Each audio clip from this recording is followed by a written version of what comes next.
আমি আবার চলে এলাম দীপিকা মজুমদার দত্ত। আজকে আরেকটা নতুন রান্নার ভিডিও নিয়ে। আজকে কি বলো তো, কাঁকরোল।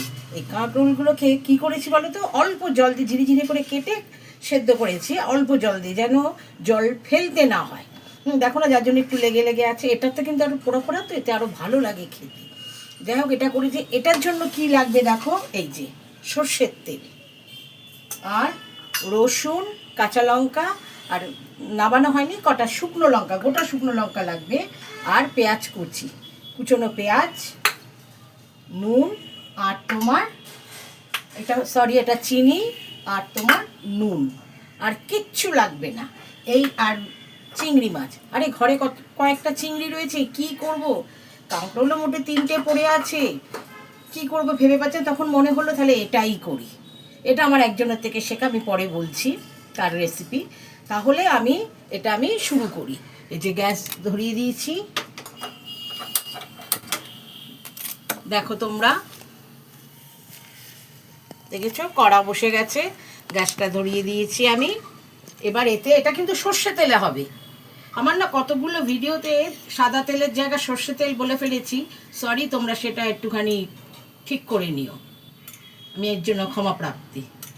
দেখো আমি তেল দিয়ে নিলাম, নিয়ে এবার আমি কি করব দেখতে পাবে। তেলটা গরম হোক। তেলটা গরম হয়ে গেছে। এবার আমি এতে কি দেবো, 2টো শুকনো লঙ্কা,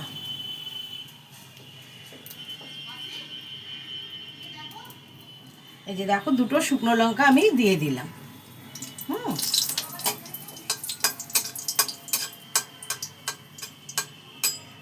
আর এই যে গোটা গোটা রসুন, এই গোটা রসুনগুলো আমি দিয়ে দিচ্ছি।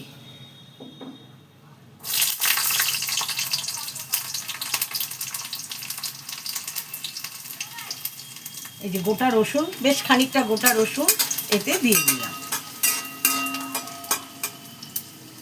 তারপরে এতে আমি কুচনো কতগুলো পেঁয়াজ দেব। আমি গ্যাসটাকে কমিয়ে রেখেছি, এই দেখো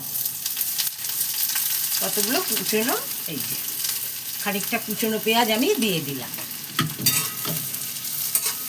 এটা আমি আমার বড় পিসির বাড়ি খেয়েছি, আর আমার ছেলে একদম খায় না এটা। পিসি জানতো, যখন গেছি পিসি এটাকে করেছে। আমার ছেলে খেতে বলতে কি, কিছু দিয়ে মেখে খেতে চায় না। ও ডাল নেবে, সব সাইড ডিশ হিসাবে এইগুলো সব নেবে, যা দেওয়া হবে। যাক, সেবার পিসি বললে মেখে খাও দাদু ভাই, ভালো লাগবে।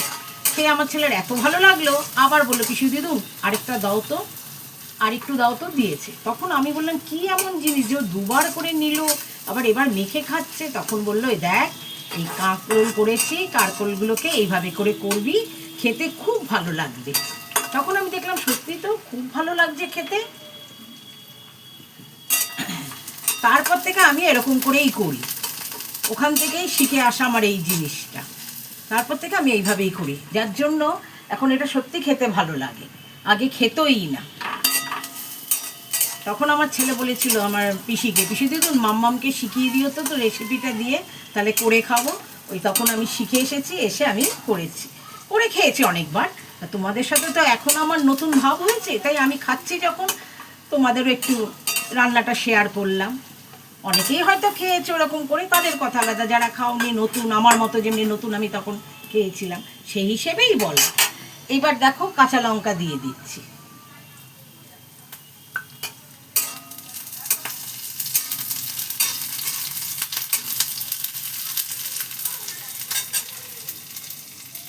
এইবার এতে আমি যে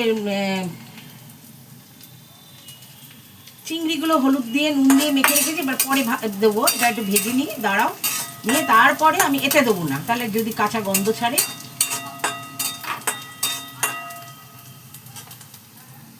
এটা ভাজা হয়ে গেছে। এবার এটাকে নামিয়ে রেখে আমি চিংড়িগুলো দিয়ে দেবো। দেখো কেমন লাল লাল হয়েছে ভাজাটা। এইবার আমি নামাবো, তার আগে একটু নুন দিয়ে নিই। এই যে দেখো, একটু নুন দিয়ে নিচ্ছি, একটু নুন দিয়ে নিচ্ছি, একটু মিষ্টি দিয়ে নিচ্ছি। এই যে একটু মিষ্টি দিয়ে নিচ্ছি, একটু নুন মিষ্টিটা দিয়ে আবার একটু নাড়িয়ে নিই। দেখো লাল লাল করে ভাজা হয়েছে। এবার এটাকে আমি একেবারে নামিয়ে নিচ্ছি। দেখো নামিয়ে নিয়েছি। সামান্য একটু তেল দিই, কেন তেল নেই তো, এই তেল দিয়েই মাখা হবে। সামান্য একটু তেল দিয়ে নিলাম। তেলটা গরম হয়ে গেছে। এবার আমি যে হলুদ আর নুন দিয়ে মাখিয়ে রেখেছিলাম চিংড়ি মাছটা, এই কটা চিংড়ি আমি এতে দিয়ে দিচ্ছি। তবে চিংড়ি মাছ বেশি ভাজবে না, বেশি ভাজবে না রাবারের মতো শক্ত হয়ে যায়। একটু হালকা কাঁচা ভাবটা তুলে নেওয়ার জন্য চিংড়ি মাছটা ভেজে নিচ্ছি।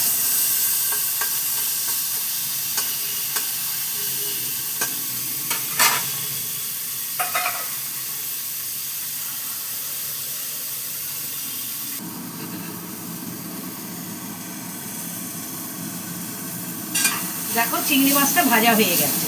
এবার এটাকেও আমি এই প্লেটে নামিয়ে রাখছি।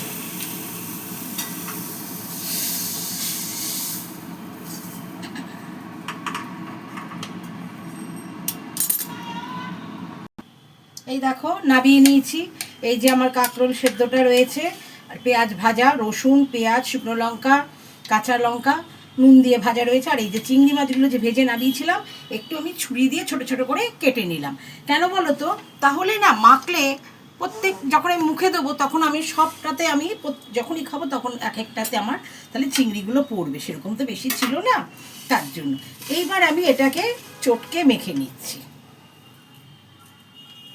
যদি মনে করো তোমাদের এই কাঁকরোলের মধ্যে যদি দানা থাকে, দানাগুলো কিন্তু অবশ্যই ফেলে দিও। আর যারা ভালোবাসো খেতে তাদের কথা আলাদা, যারা ভালোবাসো না তারা দানাগুলো, আমারটা কচি তো একদম দানা নেই, একদম নেই। যার জন্য আমি এটাকে পাতলা পাতলা করে আলুর মতো করে কেটে, আলু ভাজার মতো করে কেটে সামান্য জল দিয়ে আমি সেদ্ধ বসিয়ে দিয়েছি, যাতে জলটা ফেলতে না হয়, বুঝেছো?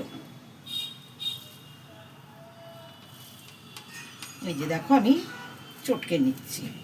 এইবার আমি এটার মধ্যে ভালো করে চটকে নিয়েছি। এইবার এটার মধ্যে ধরো এই যে রসুনগুলো, গোটা রসুন, এই যে গোটা রসুনগুলোকে চটকাচ্ছি, ভেঙে নিচ্ছি আর কি। এই দেখো গোটা রসুনগুলোকে ভেঙে নিলাম। সিম্পল রান্না, কি খাবো কি করব, মোটে দু একটা রয়েছে, ওই দিয়ে রান্না হবে না, তখন তোমরা এটা করে নিও, ভালো লাগবে খেতে। খুব সত্যি খুব ভালো লেগেছিল খেতে আমার। আমি তো তোমাদের বলেছি, আমি যেই জিনিস জানি না, আমি নতুন জিনিস দেখলে আমার খুব ইচ্ছে করে যে আমি সেটাকে করে খাই। তারা যখন খাচ্ছে, আমি এটা তো খেয়েছি আলাদা ব্যাপার, এমনিও যেসব খাইনি কেউ বললে আমি বাড়িতে এসে, আমরা তো মাঠে আমি হাঁটতে যাই, বন্ধুরা যখন বলে আজকে এই রেঁধেছি, রান্না করেছে, হয়তো আমি সেই রান্নাটা জানি না, আমি তাদের থেকে শিখে নিলাম, নিয়ে এসে বাড়িতে করে খাই। আমার তখন থেকে বেশ ভালো লাগছে। সেরকমই আমার বেশ, দেখো লঙ্কা টঙ্কাগুলো সব ভেঙে নিয়েছি,